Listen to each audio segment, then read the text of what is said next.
नमस्कार। गुप्ता सरिता संगीत YouTube channel में आप सभी का स्वागत है। गाना अच्छा लगे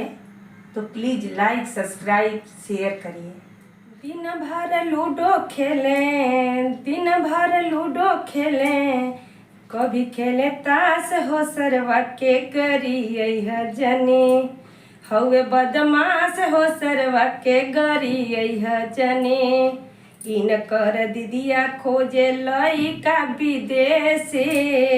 रतिया करोजे उनका दारू चाहे देसी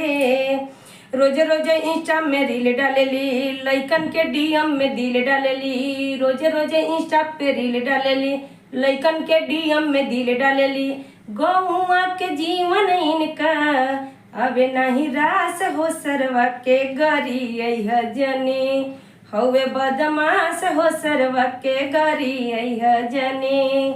इन कर मम्मी के बड़ी भारी नखरा सासू से अलगा अपन मांग ताड़ी बखरा। अरे दिन भर ससुरा से जूझेली मर्दे के कुछ नहीं बूझेली दिन भर ससुरा से जूझेली मर्दे के कुछ नहीं बूझेली फैशन में पैसा सगरी कोई दिहली नाश हो सरवा के गरी जनी हमें बदमाश हो सरवा के गरी जनी इन कर भाभी घर में जाला फड़ा लगावेली इन कर भाभी घर में लफड़ा लगावेली नैहर से रोजे अपने भाई के बोलावेली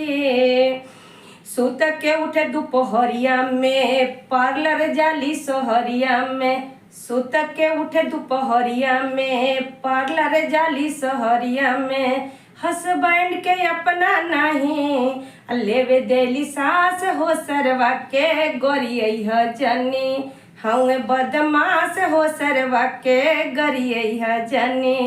हमें बदमाश हो सरवा के गरी जनी।